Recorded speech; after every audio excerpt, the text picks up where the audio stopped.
এই আয়াত আপনাদের সামনে আমি তেলাওয়াত করার কারণ হলো, বর্তমানে আমরা যারা মুসলমান, আমাদের মাঝে একটা কথা এমন যে আমাদের মুসলমানদের জয় জয়কর অবস্থা কেন আমরা দেখি না, বা মুসলমানদেরকে এই কৌশলে কেন সবাই একটু নিচে রাখতে চায়, অথচ পৃথিবীর বেশিরভাগ আবিষ্কার বলেন, বেশিরভাগ আশ্চর্য বিষয়গুলা বলবেন সব মুসলমানদের আবিষ্কার। এরপরেও মুসলমানদের একটা দুঃখ যে মুসলমানদেরকে কেন সবাই একটু দাবিয়ে রাখতে চায়। আমিও যেমন চাই আপনারাও তেমন চান, সেটা হলো আমরা আমাদের গৌরবময় অতীত এগুলার কথা শুধু আমরা শুনি কিন্তু দেখি না। আবু বকর সিদ্দিক রাদিয়াল্লাহু তাআলা আনহুর যুগের কথা শুনছি, ওমর ফারুক, ওসমান, আলী রাদিয়াল্লাহু তাআলা আনহুম, আমিরে মুআবিয়া রাদিয়াল্লাহু তাআলা আনহুম, তাদের যুগের কথা শুনেছি কিন্তু আমরা দেখতেছি না। তো এই সোনালী অতীত ফিরে পাওয়ার আক্ষেপ, আশা, আকাঙ্ক্ষা সবার। এই আকাঙ্ক্ষা বাস্তবায়নে আমরা কি করতে পারি? ওনারে কিছু বললে উনি কথা বলবে, কিছু বললেন না ওনারে, হ্যাঁ, এই জন্য মাহফিলটা নষ্ট করবে, উনি ওইভাবে থাকতে দেন, থাক। তো এই ক্ষেত্রে আমাদের কি করণীয়? আমাদের এই গৌরবময় হারানো ঐতিহ্য ফিরিয়ে আনতে যদি চাই, আমরা কি করতে পারি?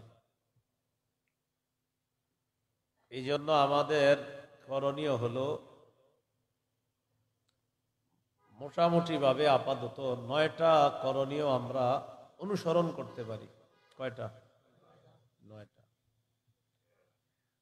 এই করণীয়গুলো বলা হবে, বলার পর দেখব আসলে আমরা এই করণীয়গুলো পালন করছি কিনা। যদি না করি তাহলে পালন করতে হবে।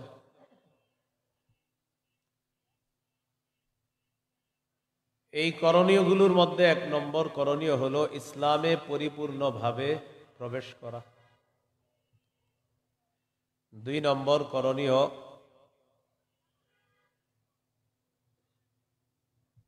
আল্লাহ রসুল সাল্লাল্লাহু আলাইহি সাল্লামের দেখানো নিয়ম নীতি অনুযায়ী ভ্রাতৃত্বের সম্পর্ক বাড়িয়ে দেওয়া। ভ্রাতৃত্বের সম্পর্ক বাড়িয়ে দেওয়া। 3 নম্বর করণীয় হলো পারস্পরিক ঝগড়া বিবাদ কমিয়ে আন্তরিকতা বাড়ানো। 4 নম্বর করণীয় আল্লাহর দ্বীনের সহযোগী হওয়া। 5 নম্বর করণীয় দুনিয়ার বিলাসিতা বর্জন করা। 6 নম্বর করণীয় অধিকার আদায়ের লড়াই অব্যাহত রাখা। 7 নম্বর করণীয় একজন যোগ্য শাসক আল্লাহর কাছ থেকে চাইতে হবে, পাশাপাশি আমাদের চেষ্টা করতে হবে।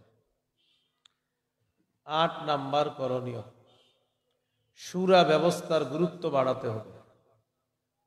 9 নম্বর করণীয় শত্রুকে শত্রু ভাবতে হবে, তাদেরকে বন্ধু ভাবার কোনো সুযোগ নেই। 1 নম্বর করণীয় নারী পুরুষ সবাই পরিপূর্ণভাবে ইসলামে প্রবেশ করতে হবে। নারী পুরুষ আমরা সবাই ইসলামে প্রবেশ করেছি কিনা এটা বোঝার জন্য 5টা আলামত আছে। কয় আলামত?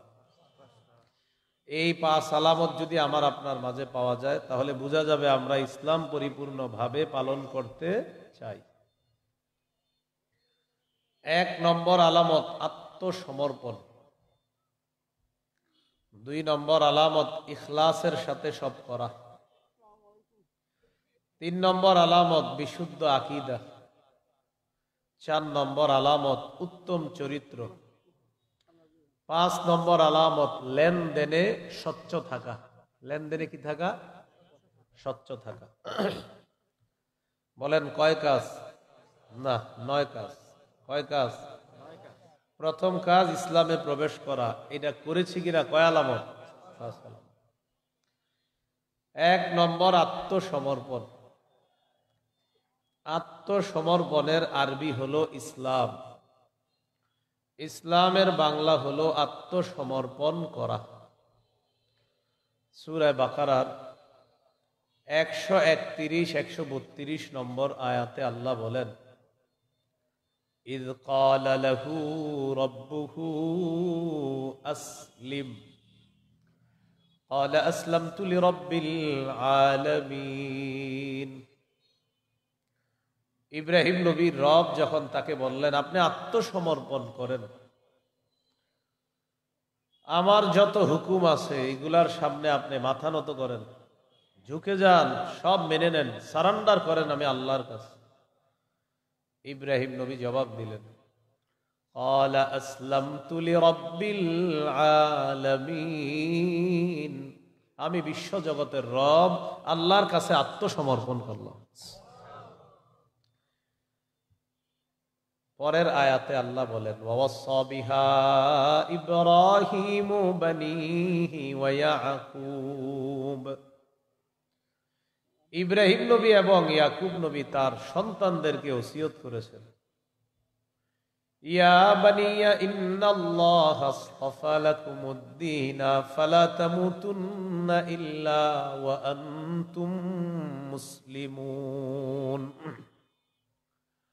হে প্রিয় সন্তান, আল্লাহ তাআলা তোমাদের জন্য দ্বীনকে নির্বাচন করেছেন, এই দ্বীনের নাম হলো ইসলাম। ফালা তামুতুন্না ইল্লা ওয়া আনতুম মুসলিমুন, তোমরা মুসলমান না হয়ে মরবা না, আত্মসমর্পণকারী না হয়ে মরবা না।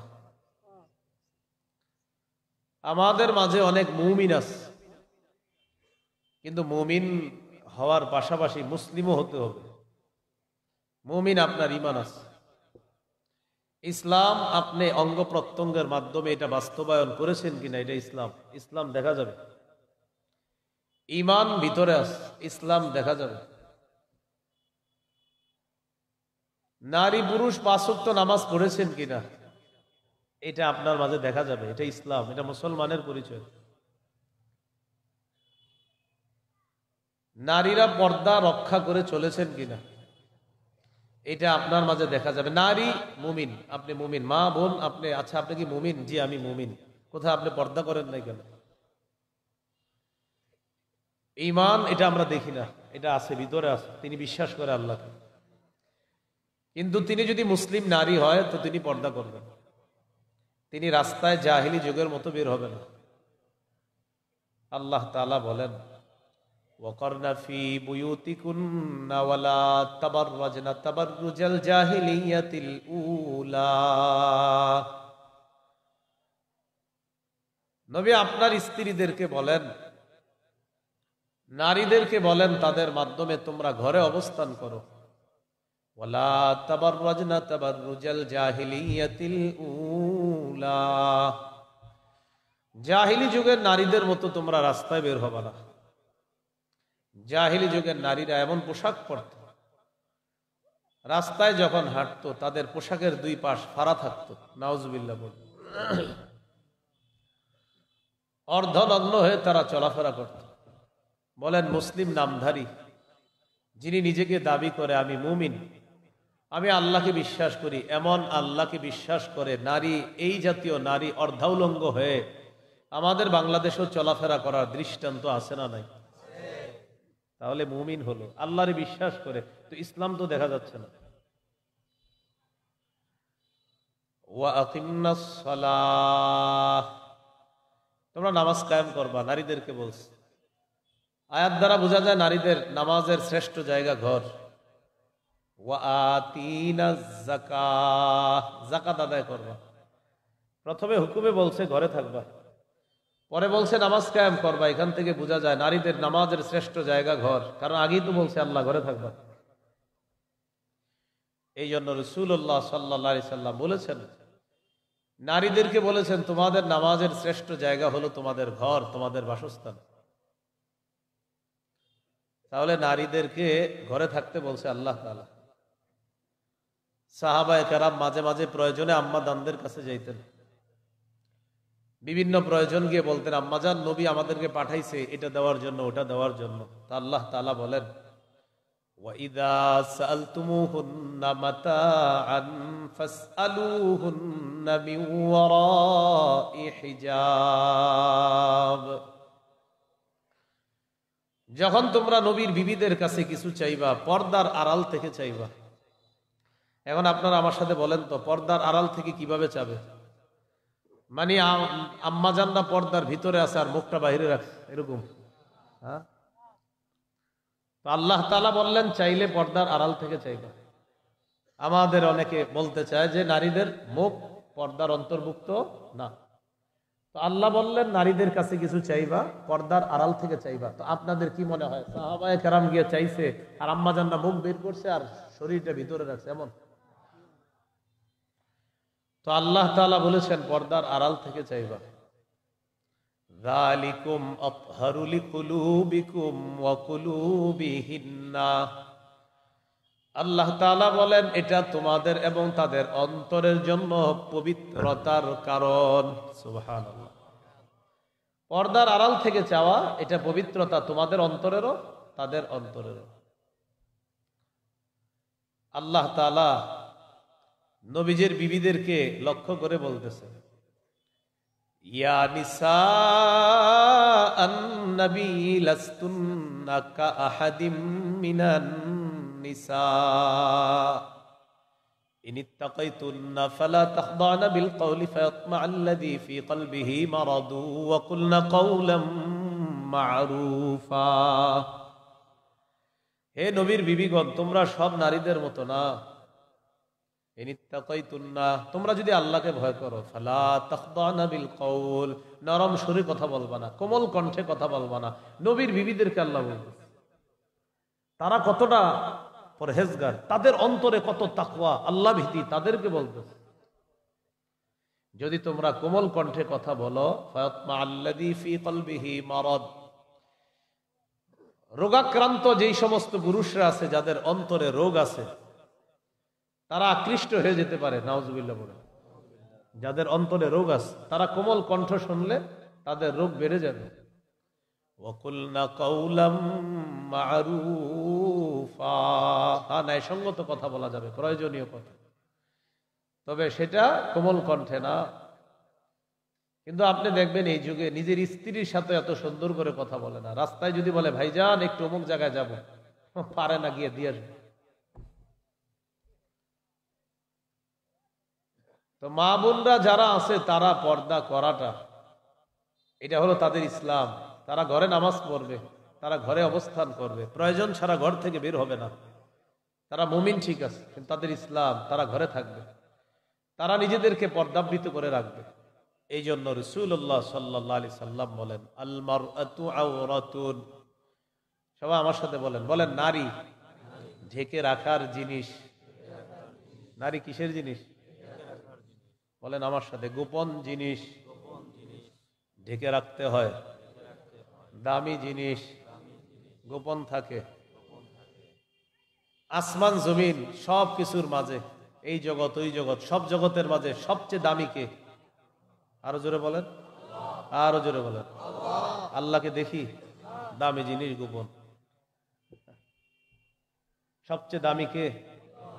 আল্লাহ তাআলা গোপন। হ্যাঁ, জান্নাতি হতে পারলে আল্লাহকে দেখতে পারবে। সুবহানাল্লাহ। আমাদের মা বোনরা হলো দামি সম্পদ, তাদেরকে গোপন রাখতে হবে। রাসূলুল্লাহ সাল্লাল্লাহু আলাইহি সাল্লাম বলেন, আদ-দুনিয়া মাতা' ওয়া খায়রু মাতা'id দুনিয়া আল মারআতুস সালিহা। নবী বলেন এই দুনিয়া হলো ভোগের জায়গা, এই দুনিয়ার মধ্যে সর্বশ্রেষ্ঠ সম্পদ হলো একজন নেককার নারী। সুবহানাল্লাহ। বলেন তো দুনিয়ার শ্রেষ্ঠ সম্পদের নাম কি? আবার দুনিয়ার শ্রেষ্ঠ সম্পদের নাম কি? তাহলে শ্রেষ্ঠ সম্পদ, দামি সম্পদটা খোলা রাখতে হবে নাকি ঢেকে রাখতে হবে? সুবহানাল্লাহ, ঢেকে রাখতে হবে। দোকানে কিছু কিনতে যান যখন, ভাই সোয়েটারটা কত? এত। ঠিক আছে, গোডাউন থেকে একটা দেন। কেন ওইটা নেন না কেন? এই সোয়েটারটা কত? এত। গোডাউন থেকে একটা দেন। তো ওইটা নেন, তাহলে দামিটা ভিতরে আছে। যেটা আপনার ইনটেক সুন্দর, ওইটা ভিতরে রেখে দিচ্ছে। ওইটা স্যাম্পল রাখছে, তা ওইটা খালি আপনি দেখলেন, দেখার পরে বললেন না এটা নিব না, যেটা সুন্দর মতো গোডাউনে রাখছেন এটা নিব। আল্লাহ আমাদেরকে বোঝার তৌফিক দান করেন। তাহলে আমাদের পুরুষ যারা আছে, আমাদের ইসলাম, আমরা বাহিরে চলাফেরা করতে হয়। আমরা নামাজের সময় হবে তো মসজিদে নামাজ পড়বো, মুসলমানের পরিচয় হবে এটা, যে মুসলমান। নামাজের সময় হয়ে গেছে, নামাজে ঢুকে গেছে, এটি তো মুসলমান। মুসলমান বাজার নিয়ে বাসায় যাইতেছে, ইতিমধ্যে মাগরিবের সময় হয়ে গেছে, বাস মুসলমান সে মসজিদে যাবে, নামাজ পড়বে, এটাই তো মুসলমান। আমরা ওয়াজে আসতেছি, আপনাদের ওই কি জানি মিঠা এর একটু আগে একটা মসজিদ, ওখানে মাগরিবের সময় হয়েছে, এখন এটা বয়ান। কেন আপনারা বলেন এটা দাম বেশি না মাগরিবের দাম বেশি? কোনো সন্দেহ নেই, বাস আগে নামাজ পড়ে। এটা হলো মুসলমানের পরিচয়। মুসলমানের পরিচয়, মুসলমানের উপর আল্লাহর হুকুম আসবে, মুসলমান পালন করবে, এটা মুসলমানের ইসলাম। হাসে মুমিন, কিন্তু তোমার ইসলাম এটা দেখা যেতে হবে, এটা প্রকাশ পাবে তোমার মধ্যে। এটাই হলো আপনার 1 নম্বর আত্মসমর্পণ। মনে আসেনি কয় কাজ? 9 কাজ। কয় কাজ? 1 নম্বর ইসলামে পরিপূর্ণ প্রবেশ করা। করেছি কিনা? কয় আলামত?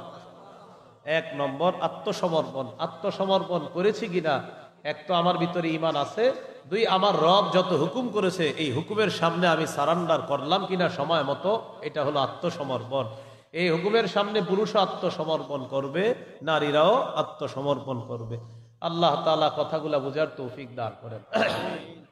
এবার দেখেন, পুরুষদেরকে আল্লাহ বলছে, নারীদেরকে আল্লাহ বলছে, ওয়াকুল্লিল মুমিনিনা ইয়াগুদ্দু মিন আবসারিহিম ওয়া ইয়াহফাজু ফুরুজাহুম। কুল্লিল মুমিনিনা ইয়াগুদ্দু মিন আবসারিহিম ওয়া ইয়াহফাজু ফুরুজাহুম। নবী আপনি মুমিন পুরুষদেরকে বলেন তারা রাস্তায় যখন চলবে তারা যেন তাদের নজর নিচে রাখে। ওয়া ইয়াহফাজু ফুরুজাহুম, তারা যেন তাদের লজ্জাস্থান হেফাজত করে। বুঝা বলবেন, নজরের গুনাহ বড় নাকি লজ্জাস্থানের গুনাহ বড়? লজ্জাস্থানের। আবার নজরের গুনাহ বড় না লজ্জাস্থানের? কিন্তু আল্লাহ আয়াতের মধ্যে আগে গুনাহ বলছে কিসের? নজরের। তাহলে আল্লাহ তাআলা নজরের গুনাহ আগে বললেন, এরপর বললেন লজ্জাস্থানের গুনাহ। আল্লাহ তাআলা বলেন, নবী আপনি বলেন পুরুষরা যেন তাদের নজর হেফাজত করে আর তাদের লজ্জাস্থান হেফাজত করে। হঠাৎ আওয়াজ এদিক থেকে শুরু হলো কেন ভাই? এটা বন্ধ করেন, এটা দিয়েন না। হ্যাঁ,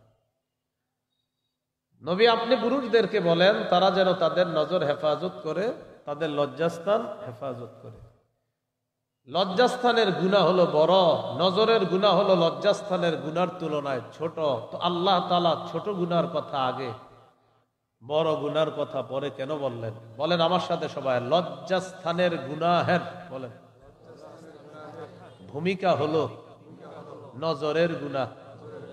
তাই ভূমিকাকে যদি আমরা হেফাজত করতে পারি, আসল গুনাহের কাছে যাওয়া লাগবে না।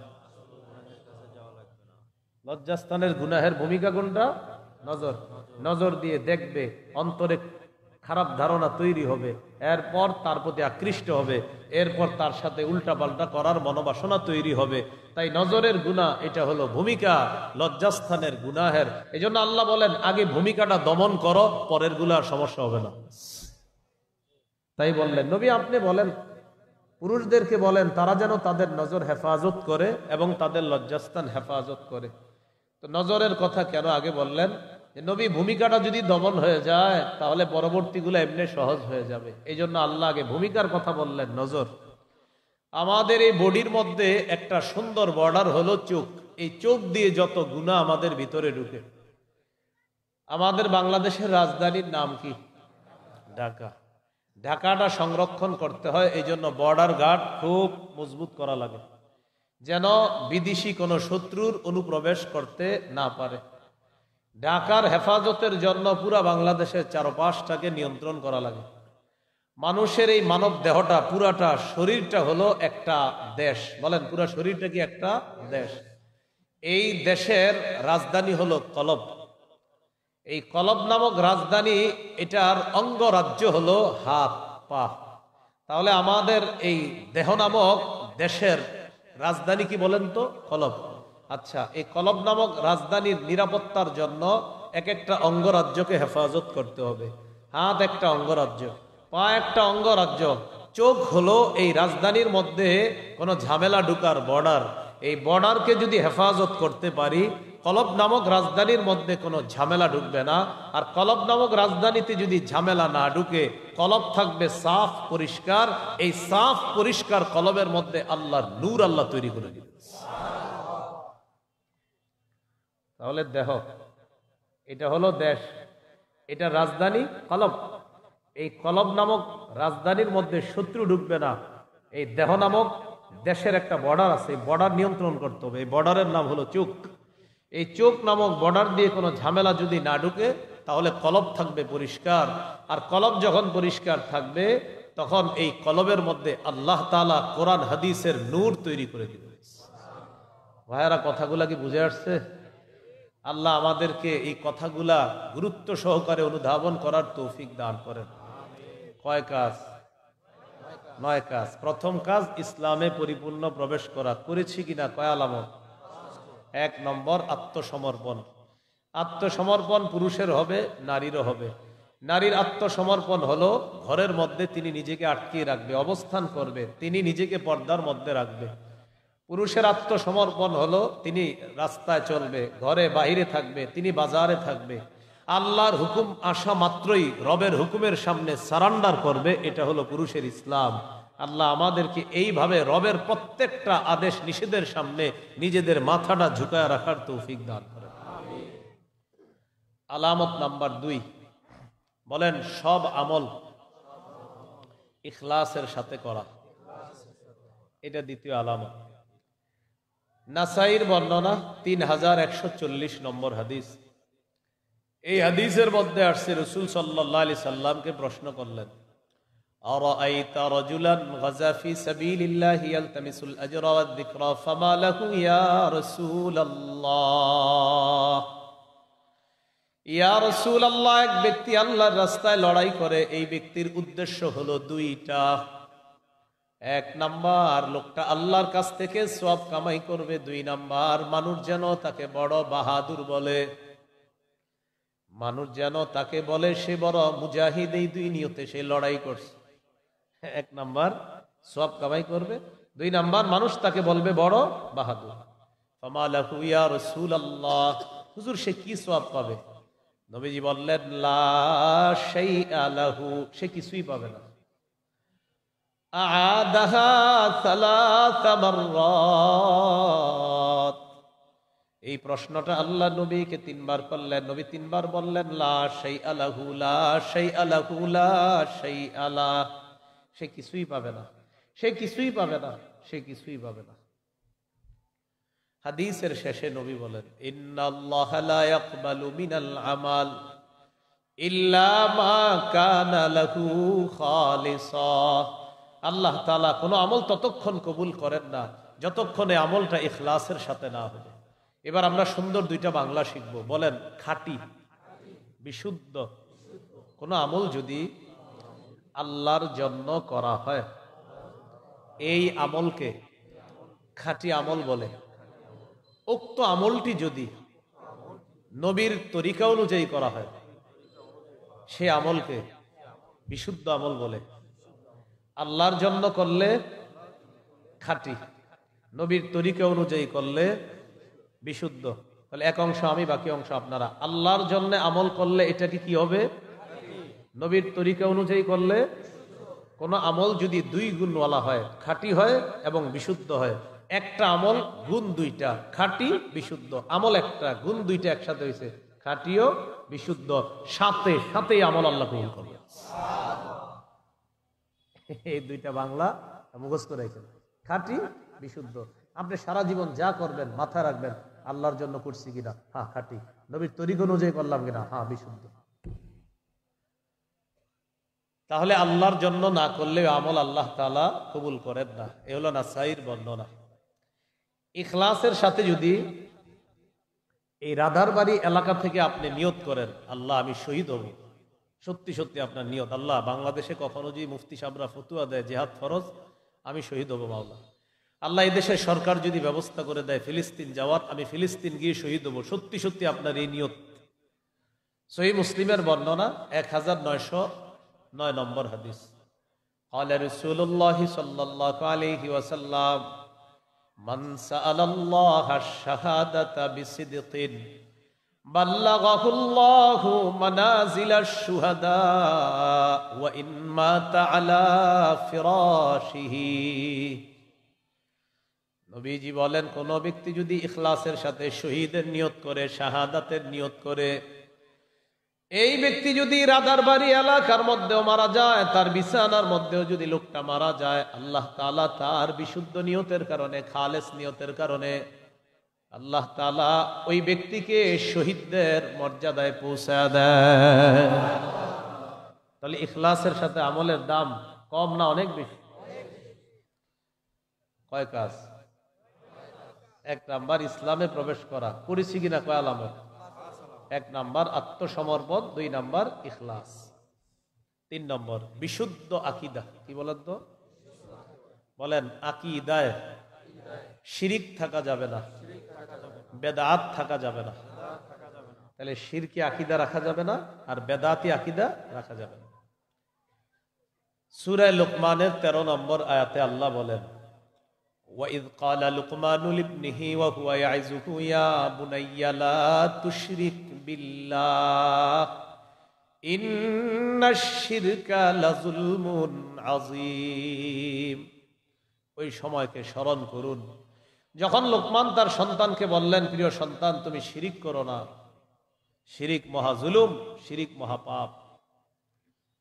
সূরা মাঈদার 72 নম্বর আয়াত আল্লাহ তাআলা বলেন, ইন্নাহু মান ইউশরিক বিল্লাহ ফাকাদ হারামাল্লাহু আলাইহিল জান্নাহ ওয়া মাওয়াহুন নার ওয়া মা লিয-যালিমিন মিন আনসার। যে ব্যক্তি আল্লাহর সাথে শিরিক করে, এই অবস্থায় যদি সে মারা যায়, তার ঠিকানা হলো জাহান্নাম, আল্লাহ তার জন্য জান্নাত হারাম করে দেয়। একদিন নবীজি বলেন, আজকে একজন ফেরেশতা আমার কাছে আসছে। নবীজি বলেন, قال رسول الله صلى الله عليه وسلم আতানি আতিম মির রব্বি। আল্লাহর কাছ থেকে একজন ফেরেশতা আজকে আমার কাছে আসছে। আসার পর আমাকে খায়্যারানি বাইনা আন ইউদখিলা নিসফা উম্মতি আল জান্নাহ ওয়া বাইনা আশ-শাফাআহ, আমাকে 2টি বিষয়ে গ্রহণ করার ইচ্ছাধিকার দিয়েছেন। 1 নাম্বার, আমি চাইলে আমার অর্ধেক উম্মত জান্নাতে প্রবেশ করাতে পারবো, সুবহানাল্লাহ। আর যদি চাই আমি সুপারিশ করতে পারবো, তবে 2টা গ্রহণ করা যাবে না, যে কোনো একটা। হয়তো অর্ধেক উম্মত জান্নাতে নিব, না হয় সুপারিশ করব, 2টা পারা যাবে না, একটা। হুজুর আপনি কোনটা নেবেন?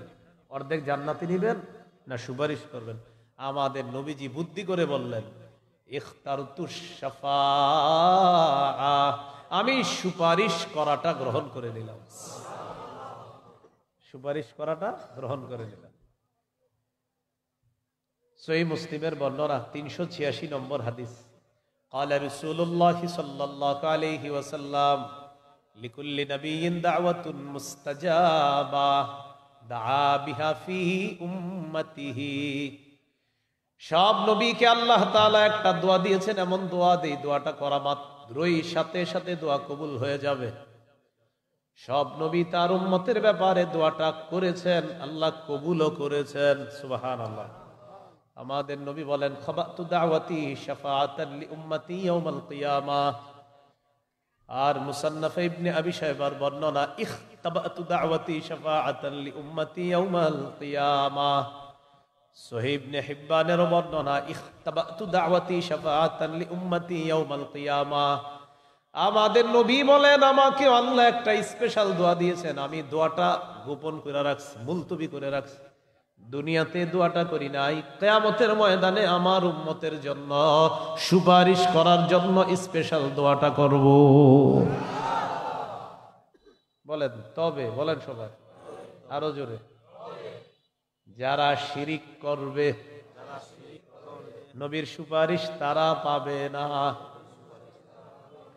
নবীজি বলে দিয়েছেন, ওয়াহিয়া লিমান লা ইউশরিকু বিল্লাহি শাইআ, আমার সুপারিশ শুধু তাদের জন্য হবে যারা শিরিক করবে না। যারা কি করবে না? প্রিয় মাদারীপুর রাধারবাড়ির এলাকার মানুষ, হাতে পায়ে ধরে বলি, জীবনে একটা কাজ স্বপ্নেও করেন না, শিরিক। মানে স্বপ্নে করলে যদিও আপনার কিছু হবে না, কথার কথা। আল্লাহরে বলবেন, আল্লাহ আমি তো জানা সত্ত্বে শিরিক করব না, আল্লাহ অজানা সত্ত্বেও যেন শিরিক না করি মাওলা, আর আমি যেন স্বপ্নেও শিরিক না করি। এভাবে আল্লাহরে বলবেন যে আল্লাহ আমি যেন স্বপ্নেও শিরিক না করি। তো স্বপ্নে শিরিক তো এটা তো আপনার নিয়ন্ত্রণে না, এটা গুনাহ হবে না। কিন্তু আপনি বলবেন আল্লাহ আমি যেন স্বপ্নেও শিরিক না করি।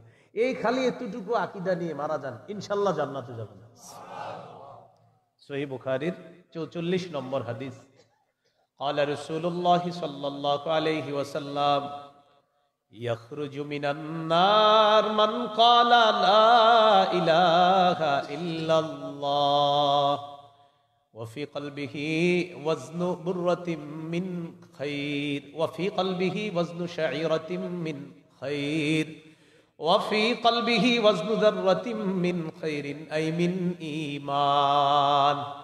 নবী বলেন, যার অন্তরে গম পরিমাণ, জব পরিমাণ, সরিষার দানা পরিমাণ খাঁটি ঈমান থাকবে, আর যদি ওই ব্যক্তি এই অবস্থায় মারা যায়, ওই ব্যক্তির আকীদা হলো আল্লাহ ছাড়া কোনো ইলাহ নাই, এই কথার মধ্যে কোনো শিরিক করে না, নবী বলেন আমি বলে দিলাম সে একদিন জাহান্নাম থেকে বের হয়ে ওই সরিষা পরিমাণ পিওর ঈমানের কারণে একদিন আল্লাহর জান্নাতে প্রবেশ করবে। সহিহ বুখারী 1237 নম্বর হাদিস। জিবরিল আমিন আসার পর রাসূলুল্লাহ সাল্লাল্লাহু আলাইহি সাল্লামকে বললেন, বাশশির উম্মাতাকা আন্নাহু মান মাতা মিন উম্মাতিকা লা ইউশরিকু বিল্লাহি শাইআ দাখালাল জান্নাহ। জিবরিল আমিন আসার পর কয়, হাবিব আপনি আপনার উম্মতকে বলে দেন, যারা শিরিক না করে মারা যাবে, আল্লাহ তাদেরকে সুসংবাদ দেওয়ার জন্য আমি জিবরিলকে পাঠিয়েছে, আপনি তাদেরকে জান্নাতে প্রবেশের সুসংবাদ জানায়া দেন। তাহলে বলেন সবাই একটু কিছুক্ষণ বলি, বলেন শিরকি কথা বলবো না, শিরকি কথা শুনবো না, শিরকি আকীদা রাখবো না, শিরকি কাজ করব না, শিরিকের আস্তানার কাছে যাব না। এটা কি বুঝে শুনে বলছেন? আসেনি? আছে আছে আসলে যায় না, যায় না। তাহলে শিরকি কথা বলবো না, শিরকি কাজ করব না, শিরকি আকীদা রাখবো না, শিরকি কথা শুনবো না, শিরিকের আস্তানার কাছেও যাব না। আল্লাহ কথাগুলা মনে রেখে আমলে আনার তৌফিক দান করেন। এই গেল আপনার বিশুদ্ধ আকীদায় শিরিক রাখা যাবে না। আর একটা হলো আকীদায় বেদাত রাখা যাবে না। কি রাখা যাবে না? বলেন বেদাত দেখতে যতই সুন্দর হোক, আমরা কখনোই বেদাত করব না ইনশাআল্লাহ। মাহফিলকে কেন্দ্র করেও বেদাত করব না। বলেন সবাই, সবাই বলেন কোন ঝিকঝাক বেদাতও করব না। বলেন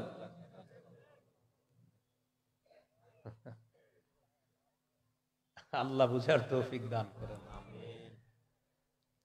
উলামায়ে কেরামের মাহফিল হবে সাধারণ, হক্কানি আলেম যারা আমাদের, এই যে উলামায়ে কেরাম আছে, আমাদের মাহফিলগুলো হবে একদম সাধারণ।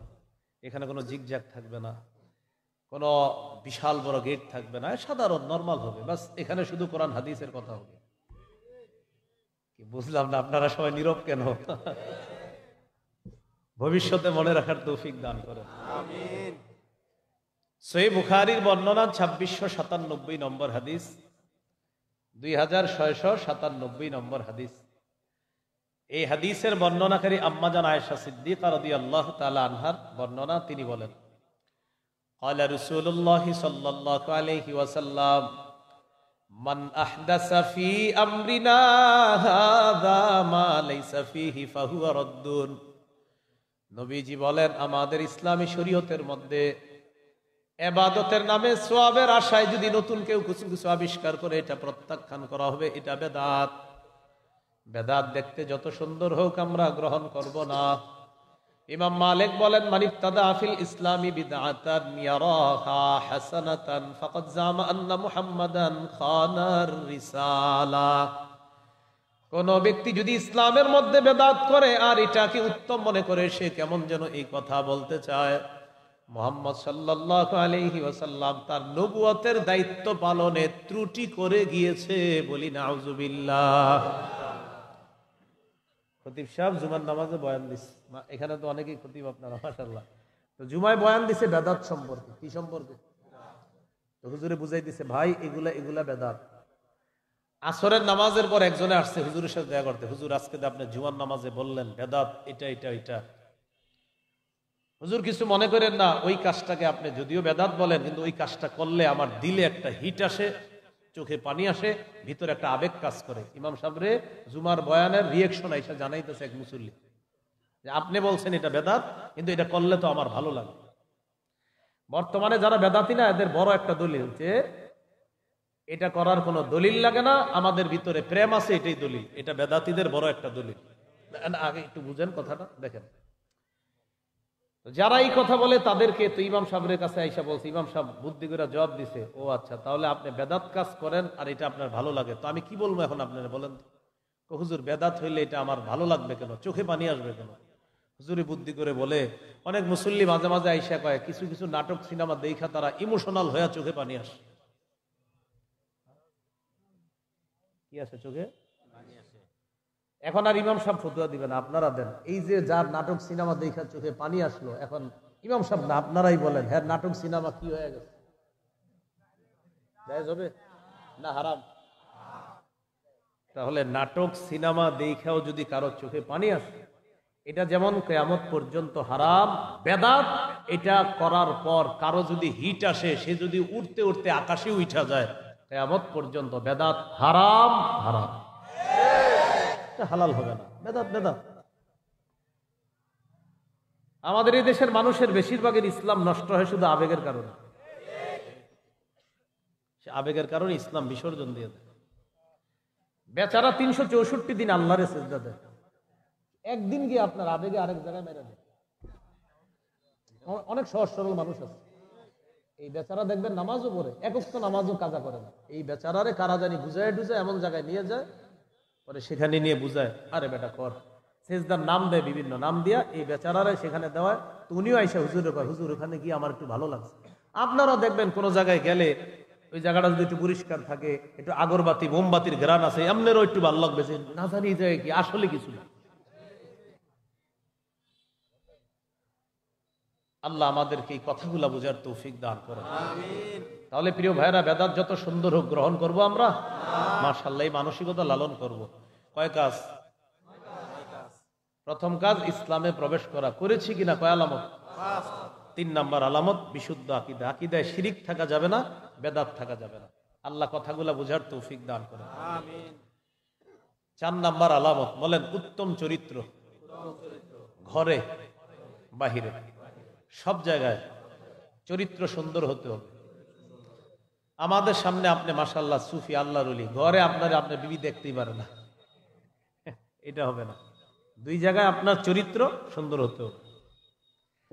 আপনি মসজিদে নামাজ পড়তে গেছেন, 10 জন মুসল্লি মসজিদে গেছে, তাদের জুতাগুলা মসজিদের সামনে আছে, আপনি দৌড়াইতে দৌড়াইতে আইসা মসজিদে ঢুকছেন, আপনার জুতার নিচে কাদা ছিল, একটা জুতা ডানে গেছে আর একটা বামে গেছে, কারণ জামাত ধরতে হবে, আপনি গিয়েই আল্লাহু আকবার সুবহানাকাল্লাহুম্মা ওয়া বিহামদিকা ওয়া তাবারাকা ইসমুকা, আবার দেখবেন হাতাটাই ভাবে বটে, মানে উনি আইসা কোনো মতে জামাতটা ধরছে আর বাহিরে 10 জন মুসল্লির জুতা নষ্ট করছে। যাই হোক, তার নামাজ কবুল হবে না হবে আল্লাহ তাআলা জানেন, আল্লাহর হক। হয়তো আল্লাহ তাআলার কিছু যদি হকগুলো এমন হয়ে থাকে যেটা ওয়াজিব আর ফরজ নষ্ট না হয়, তাহলে হয়তো তার কিছু গুনাহ আল্লাহ মাফ করে দিবে, ভুল ত্রুটি, এটা আল্লাহর হক, আল্লাহ জানেন মাফ করবে কিনা। কিন্তু আপনি মসজিদের সামনে যাদের জুতাগুলো নষ্ট করলেন, এটা বান্দার হক। এখন ওই মুসল্লিরা মসজিদ থেকে বের হওয়ার সময় দেখে কি জুতাগুলা কাদা লাগছে, মনে চোট পাইছে, আঘাত পাইছে, আরে কে নষ্ট করলো? প্রিয় ভাই, আপনি যে নামাজ পড়ার জন্য তাদের জুতাগুলা নষ্ট করে গেলেন, আল্লাহ কিন্তু মাফ করবে না যতক্ষণ তারা মাফ না করবে। এখানে আপনার আখলাকটা আপনি দেখানো দরকার ছিল। আপনি মসজিদে ঢুকছেন, ঢুকার পর দেখেন একটা বাচ্চা সামনের কাতারে আছে, আপনি তারে বললেন, তোর বাপের নাম কি? এটা উত্তরপাড়া আব্দুর রহিমের ছেলে না তুই? হ্যাঁ। বাপটা যেমন গোলাটা মন, যাবিস যা। সুন্দর না, না এটা করবেন না। বাচ্চা মানুষ ঢুকে গেছে, ওরে সুন্দর মতো বলেন, তুমি বাবা ওই পাশে গিয়ে দাঁড়াও, পিছনে দাঁড়াও, তুমি ওই জানালার পাশে গিয়ে দাঁড়াও, ওরে এইভাবে বলেন। ওরে এইভাবে বললে ও আপনারে 5 দিন সালাম দিবে, যখন দেখবে ও আরো মসজিদে আসবে, আইসা ওই পিছনে দাঁড়াবে। ওরে যখন বলবেন তুই কার ছেলে অমুকের, যা মসজিদ থেকে বাইরো, এ আর জীবনে মসজিদে আসবে না। এখানে আপনার আখলাকটা বাহিরে দেখাতে হবে। আরেকটা হলো আপনার বিবির কাছে আপনার আখলাক কেমন। রাসূলুল্লাহ সাল্লাল্লাহু আলাইহি সাল্লাম বলেন, খায়রুকুম খায়রুকুম লিআহলিহি ওয়া আনা খায়রুকুম লিআহলি। তোমাদের মধ্যে সর্বোত্তম ওই ব্যক্তি যে তার বিবির কাছে উত্তম। শোনো, আমি মুহাম্মদ সাল্লাল্লাহু আলাইহি সাল্লাম আমার বিবির কাছে এই পৃথিবীর সবচেয়ে শ্রেষ্ঠ। সুবহানাল্লাহ। এই হলো আখলাক প্রদর্শন করা। 5 নাম্বার, লেনদেনে স্বচ্ছ থাকা। আগামী শুক্রবার টাকা দেওয়ার কথা একজনে, কিয়ামতের আগে আর শুক্রবার আসে না, আপনি খালি মানে শুক্রবার শুক্রবার। ওই বেচারা টাকা চাইলে বলেন আগামী শুক্রবার, মানে বুঝাইতেছে আগামী তো কিয়ামতের আগে যত শুক্র সবই তো আগামী। এটা ঠিক হলো না। লেনদেনে স্বচ্ছ থাকা। লেনদেনে কি থাকা ভাই? এই 5টা আলামত যদি আপনার মাঝে থাকে, বোঝা যাবে আপনি ইসলাম পরিপূর্ণভাবে পালনের চেষ্টা করেন। 1 নাম্বার, আত্মসমর্পণ। ওই আত্মসমর্পণ নিয়ে অনেকগুলা কথা বলছি। পুরুষের এক ধরনের, মহিলার আরেক ধরনের। 2 নাম্বার, ইখলাসের সাথে আমল। 3 নাম্বার, বিশুদ্ধ আকীদা। 4 নাম্বার, উত্তম চরিত্র। 5 নাম্বার, লেনদেনে স্বচ্ছ থাকা। কয় কাজ? 9 কাজ। 2 নাম্বার, আল্লাহর দ্বীনের সহযোগী হওয়া।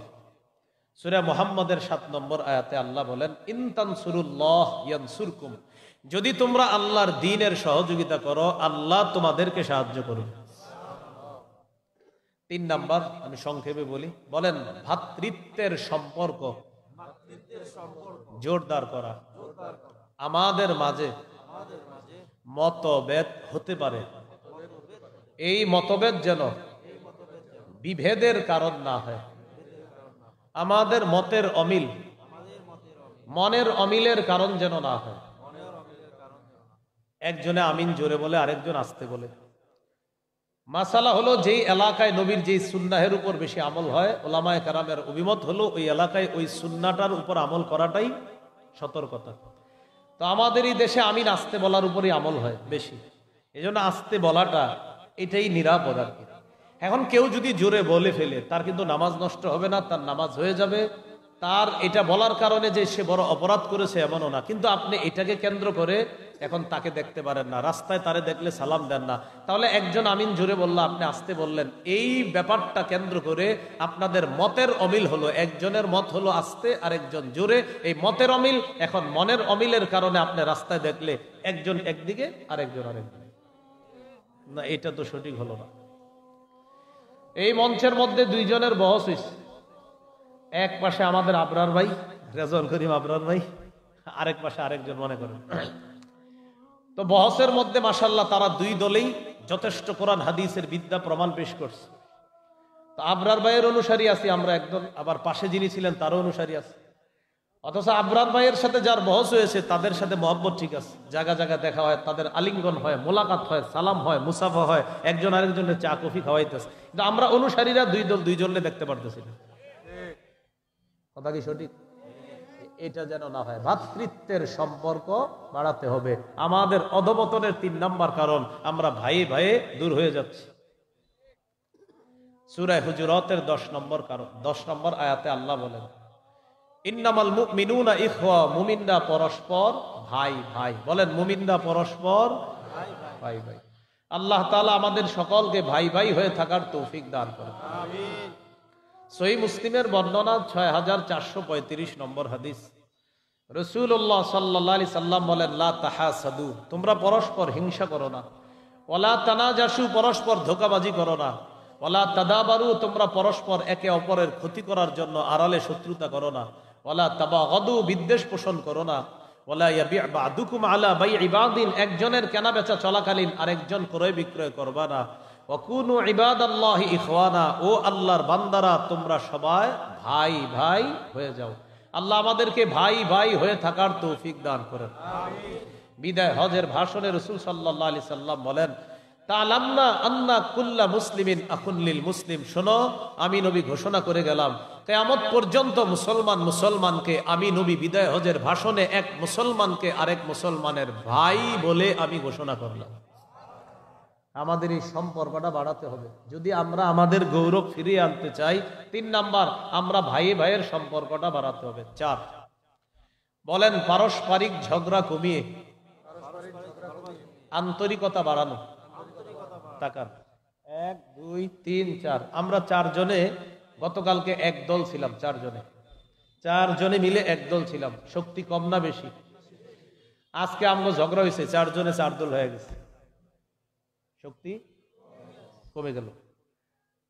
ইদানিং আমরা দেখতেছি আলহামদুলিল্লাহ ইসলামী দলগুলা এক হওয়ার একটা প্রচেষ্টা। এটা বেশি করে দোয়া করেন যেন এক হয়ে যায়। প্রয়োজনে নফল রোজা রাখেন, প্রয়োজনে নফল নামাজ পড়েন যে আল্লাহ এই বৈঠক যেন শুধু বৈঠকই না হয়, আল্লাহ এই বৈঠক যেন তাদের মধ্যে ঐক্যের দরজা খুলে দেয়। আল্লাহ আপনি তাদের সব মুসলমান ইসলামী দলগুলাকে এক বানায় দেন। তাহলে পারস্পরিক ঝগড়া কমিয়ে আন্তরিকতা বাড়াতে হবে। আল্লাহ তাআলা বলেন ওয়াতিউল্লাহা ওয়া রাসূলাহু ওয়া লা তানাযাউ ফাতাফশালু ওয়া তাযহাবা রিহুকুম। আল্লাহ তাআলা বলেন তোমরা আল্লাহর আনুগত্য করো, রাসূলের আনুগত্য করো। ওয়ালা তানাযাউ, পারস্পরিক ঝগড়া বিবাদ করবা না, পরস্পর ঝগড়া করবা না। যদি ঝগড়া করো ফাতাফশালু, তোমরা দুর্বল হয়ে যাবা। ওয়াতাযহাবা রিহুকুম, তোমাদের শক্তি খর্ব হয়ে যাবে। ওয়াসবিরু, ধৈর্য ধারণ করো। ইন্নাল্লাহা মাআস সাবিরিন, ধৈর্যশীলদের সাথে আল্লাহ তাআলা। সূরা আনফালের 46 নম্বর আয়াতে আল্লাহ তাআলা বলেন তোমরা আল্লাহর আনুগত্য করো, রাসূলের আনুগত্য করো। ওয়ালা তানাযাউ, পরস্পর ঝগড়া করো না। যদি করো ফাতাফশালু, তোমরা দুর্বল হয়ে যাবে। ওয়াতাযহাবা রিহুকুম, তোমাদের শক্তি খর্ব হয়ে যাবে। আমরা 4 জন এক দলে ছিলাম, ঝগড়া করলাম, 4 দল হয়ে গেছি। শক্তি একসাথে থাকছে যখন, তখন ছিল বেশি। 4 জন 4 দল হয়ে গেলাম, শক্তি কমে গেল। এটা আমাদের অধপতনেরও একটা কারণ। তাই আমাদের 4 নাম্বার কাজ, পারস্পরিক ঝগড়া কমিয়ে আন্তরিকতা বাড়াতে হবে। রাসূলুল্লাহ সাল্লাল্লাহু আলাইহি সাল্লাম বলেন কিছু ক্ষেত্রে ঝগড়া করার যদি প্রয়োজনও থাকে তাও ঝগড়া ছাইরা দিও, ঝগড়া করো না। নবীজি বলেন আনা যাইমুন বিবাইতিন ফি রাবাজিল জান্নাহ লিমান তারাকাল মিরা ওয়া ইন কানা মুহিক্কা। আবু দাউদ 4800 নম্বর হাদিস। যে ব্যক্তি ঝগড়া সঠিক হওয়া সত্ত্বেও ঝগড়া পরিহার করে, মানে ঝগড়াটা এই জায়গায় রাইট আছে করাটা, এরপরেও পরিহার করে, আমি নবী জান্নাতের সীমানার মধ্যে তার জন্য একটা ঘরের জিম্মাদার হয়ে গেলাম। সুবহানাল্লাহ। 5 নাম্বার, বলেন দুনিয়ার বিলাসিতা বর্জন করা। বলেন আমরা হালাল ভাবে দুনিয়া কামাবো, আখেরাত সামনে রেখে। দুনিয়া কামাই করতে গিয়ে আখেরাত ভুলে যাওয়া মানে দুনিয়ার বিলাসিতায় মত্ত হওয়া। তাহলে দুনিয়া হালাল ভাবে কামাই করবেন, সমস্যা নেই, কিন্তু আখেরাত সামনে রাখা। বলেন সাধারণত 8টা জিনিস আমাদেরকে আল্লাহর থেকে, রসুল থেকে, আখেরাত থেকে দূরে সরায়া দেয়। সূরা তাওবার 24 নম্বর আয়াতে আল্লাহ বলেন ইন কানা আবাউকুম ওয়া আবনাউকুম ওয়া ইখওয়ানুকুম ওয়া আজওয়াজুকুম ওয়া আশিরাতুকুম ওয়া আমওয়ালুন ইকতারাফতুমুহা ওয়া তিজারাতুন তাখশাউনা কাসাদাহা ওয়া মাসাকিনু তারদাউনাহা আহাব্বা ইলাইকুম মিনাল্লাহ ওয়া রাসূলিহি। আল্লাহ বলেন যদি তোমাদের মা বাবা, যদি তোমাদের সন্তান, যদি তোমাদের স্ত্রী, যদি তোমাদের ভাই বোন, যদি তোমাদের পরিবার, যদি তোমাদের সম্পদ, যদি তোমাদের ব্যবসা, যদি তোমাদের বাসস্থান আল্লাহর চেয়ে বেশি প্রিয় হয়, রসুলের চেয়ে বেশি প্রিয় হয়, জিহাদের চেয়ে বেশি প্রিয় হয়, অপেক্ষা করো আযাবের। বলেন নাউযুবিল্লাহ। তাহলে দুনিয়া কামাই করা দোষণীয় না, কিন্তু আখেরাত ভুলে যাওয়া দোষণীয়। রাসূলুল্লাহ সাল্লাল্লাহু আলাইহি সাল্লাম বলেন লাউ কানাতিদ দুনিয়া তাদিলু ইনদাল্লাহি জানাহা বাউদাতিন মা সাকা ফিহা কাফিরান শারবাতা মা। এই দুনিয়ার মূল্য যদি আল্লাহর কাছে মাছির ডানা পরিমাণ হতো, আল্লাহ তাআলা একজন কাফেরকে এক ঢোক পানি পান করতে দিতেন না। 6 নাম্বার গুরুত্বপূর্ণ কথা, বলেন অধিকার আদায়ের লড়াই অব্যাহত রাখা। মুসলমানদের জোরে জোরে জোরে, মুসলমানদের অধিকার আদায়ের লড়াইয়ের নাম পবিত্র জিহাদ। বলেন বলেন তো মুসলমানদের অধিকার আদায়ের লড়াইয়ের নাম কি? এটা অব্যাহত রাখা। জিহাদের নাম শুনলে মানুষ এখন কয় ইন্না লিল্লাহ, কি বলে ইন্না লিল্লাহ, এটা কি বলে? ওই যে আমাদের মস্তিষ্কে উল্টা পাল্টা ঢুকানো হয়ে গেছে, এখন এটা শুনলে তো ইন্না লিল্লাহি হবে। ওলামা হজরত এখানে আছে, আমি তাদের কাছে আরজ রাখবো, তারা যেন জুমার মিম্বরে প্রথম 13 বছরটা মুসলমানদের মস্তিষ্কে ঢুকায়। নবীজির নবুয়তের প্রথম 13 বছর মস্তিষ্কে ঢুকাতে হবে। মুসলমানদের মস্তিষ্কে এটা তৈরি করতে হবে যে 13 বছর নবী শুধু সন্ত্রাসী সহ্য করছে, 13 বছর সাহাবায়ে কেরামের উপর সন্ত্রাসী আক্রমণ হয়েছে। 13 বছর পর সূরা হজের 39-40 আয়াতে আল্লাহ বলেন, উযিনা লিল্লাযীনা ইউকাতালুনা বিআন্নাহুম যুলিমু। অনেক সহ্য করছেন, আর না, এবার জিহাদের মাধ্যমে পাল্টা জবাব দেন। সন্ত্রাসী 13 বছর হলো, জিহাদের মাধ্যমে ওই সন্ত্রাস দমনের বিধান আল্লাহ দিলেন। ওই 13 বছর আগে আলোচনা করতে হবে। সুশীলরা কি করে, টেলিভিশনের টকশোতে গিয়ে নবীর 10 বছরের জীবনীটা আলোচনা করে বলে এই নবী নাকি শান্তির নবী, উনি তরবারি নিয়ে জিহাদে গেছে। সুশীলরা কি করে, 10 বছরের আলোচনাটা করে মদিনার জীবনের। আপনি বললেন, প্রিয় সুশীল, আগে 13 বছরের আলোচনাটাও করেন। সুশীল করবে না কেন? যদি করে তার প্রেতাত্মা আবু জাহেল উতবা সাহেবাদের পরিচয় পেয়ে যাবে। এই জন্য ওই অংশটা করে না। এই জন্য মসজিদের মিম্বার থেকে মানুষের মাথায় প্রথম 13 বছর ঢুকাতে হবে, এরপর 10 বছরের বিধান কথা বলতে হবে। অধিকার আদায়ের লড়াই জিহাদ। জিহাদের নিয়ত সবার থাকতে হবে, না থাকলে মুনাফিকি মৃত্যু। রাসূলুল্লাহ সাল্লাল্লাহু আলাইহি সাল্লাম বলেন, মান মাতা ওয়া লাম ইউজাহিদ ফি সাবিলিল্লাহ আও লাম ইউহাদ্দিস ফি নাফসিহি মাতা আলা শু'বাতিন মিনান নিফাক। কেউ যদি মারা যায় আর জিহাদের নিয়ত না করে, অথবা জিহাদ না করে বা জিহাদের সংকল্প না করে, সে মুনাফিকি মৃত্যুবরণ করবে। আমাদের সকলের মনে জিহাদের নিয়ত থাকতে হবে। রাসূলুল্লাহ সাল্লাল্লাহু আলাইহি সাল্লাম বলেন, মান কাতালা ফি সাবিলিল্লাহি ফুওয়াকা নাকা ওয়াজাবাত লাহুল জান্নাহ। একবার, দুইবার, উটের দুধ 2 বার এইভাবে পান করতে যতটুকু সময়ের প্রয়োজন, এই পরিমাণও যদি কেউ ইখলাসের সাথে জিহাদ করে, জান্নাত ওয়াজিব হয়ে যাবে। 7 নাম্বার বলেন, একজন যোগ্য শাসক আল্লাহর কাছ থেকে চেয়ে নিতে হবে। একজন যোগ্য শাসক আল্লাহর কাছ থেকে কি করতে হবে? চেয়ে নিতে হবে। যোগ্য শাসকের মৌলিক গুণ হবে 4টা। কয়টা? সূরা হজের 41 নম্বর আয়াতে আল্লাহ বলেন, আল্লাযীনা ইম্মাক্কান্নাহুম ফিল আরদ আকামুস সালাহ ওয়া আতাউয যাকাহ ওয়া আমারু বিল মারুফ ওয়া নাহাউ আনিল মুনকার। আমি যাদেরকে রাষ্ট্রীয় ক্ষমতায় বসাই, 1 নাম্বার কাজ হবে নামাজ কায়েম করা, 2 নাম্বার যাকাতের বিধান চালু করা, 3 নাম্বার সৎ কাজের আদেশ করা, 4 নাম্বার অসৎ কাজের নিষেধ করা। আপনাদের উদ্দেশ্যে আমার 3টা আরজ, আপনারা অতিরিক্ত 2 রাকাত নফল পড়ে 3টা দোয়া করবেন আল্লাহর কাছে। কয়টা দোয়া? 1 নাম্বার বলেন, আল্লাহ বাংলাদেশে কিয়ামতের আগে আর যেন কোন নারী প্রধান না হয়। সবাই জোরে বলেন, কেন? আরো জোরে, আরো জোরে। ক্বালা রাসূলুল্লাহ সাল্লাল্লাহু আলাইহি ওয়াসাল্লাম, লা ইউফলিহা কওমুন ওয়াল্লাউ আমরাহুম ইমরাআতান। বুখারীর বর্ণনা, নবী বলেন, ওই জাতি কিছুতেই সফল হবে না যেই জাতি তাদের নেতৃত্বে কোন নারীকে বসায়া দেয়। 2 নাম্বার দোয়া করবেন, বলেন, আল্লাহ মরার আগে বাংলাদেশে শরিয়া আইন দেখে যেতে চাই। শরিয়া আইন চায় না তারা কোন না কোন অপরাধে, অপরাধী যারা, চোর শরিয়া আইন চায় না, হাত কাটা যাবে। দর্শক শরিয়া আইন চাইবে না, তাকে পাথর মেরে হত্যা করা হবে। শরিয়া আইন চাইবে না আমাদের দেশের তথাকথিত কিছু নাস্তিক টাইপের মানুষ, শরিয়া আইন হলেই তাদের নাস্তিকতা বন্ধ হয়ে যাবে। এই জন্য শরিয়া আইন চায় না তারা কোন না কোন অপরাধে অপরাধী যারা। এটা দেয়ালে গেঞ্জির মধ্যে লিখে রাখবেন, শরিয়া আইন চায় না তারা কোন না কোন অপরাধে অপরাধী যারা। 3 নাম্বার দোয়া করবেন, এটা আল্লাহ 4 গুণওয়ালা একজন শাসক আপনি দিয়ে দেন। ওই সূরা হজের 41 নম্বর আয়াতে যেটা। 8 নাম্বার সূরা ব্যবস্থার গুরুত্ব বাড়ানো। এটা মসজিদে উলামায়ে কেরাম সূরা ব্যবস্থার ফজিলত সম্পর্কে বুঝাতে হবে জাতিকে। 9 নাম্বার সর্বশেষ, শত্রুকে শত্রু মনে করা, বন্ধু মনে করা যাবে না। কিন্তু আমাদের বদভ্যাস, এক শত্রু ছেড়ে আরেকটাতে ধরি আমরা। এক শত্রু ছেড়ে আরেকটা ধরা মানে বৃষ্টি থেকে বাঁচার জন্য ঝর্ণার নিচে আইসা দাঁড়ানো। কিসের নিচে আইসা দাঁড়ানো? কোত্থেকে? কই আইসা দাঁড়াইছি? এক তাগুতকে ছাইরা আরেক তাগুতকে ধরা মানি বৃষ্টি থেকে বাঁচার জন্য ঝর্ণার নিচে এসে দাঁড়ানো। অবস্থা যা দেখে মনে হচ্ছে এতে ভাগ্য পরিবর্তন হবে না। ইসলামী খেলাফত ছাড়া মুসলমানদের ভাগ্য চূড়ান্ত পরিবর্তন হবে না, হতে পারে না। এটা সোজা কথা। এই জন্য শত্রুকে শত্রু মনে করা, বন্ধু মনে করার কোনো সুযোগ নাই। সূরা মায়েদা 51 নম্বর আয়াত, 6 নম্বর পারা, 16 নম্বর পৃষ্ঠার একদম শুরু আয়াতটা, ইয়া আইয়ুহাল্লাযীনা আমানু লা তাত্তাখিযুল ইয়াহুদা ওয়ান নাসারা আউলিয়া বা'দুহুম আউলিয়াউ বা'দ।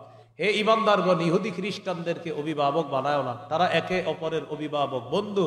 ঈমানদারের অভিভাবক হলেন আল্লাহ। সূরা বাকারা 257 নম্বর আয়াত, 3 নম্বর পারা, 2 নম্বর পৃষ্ঠা।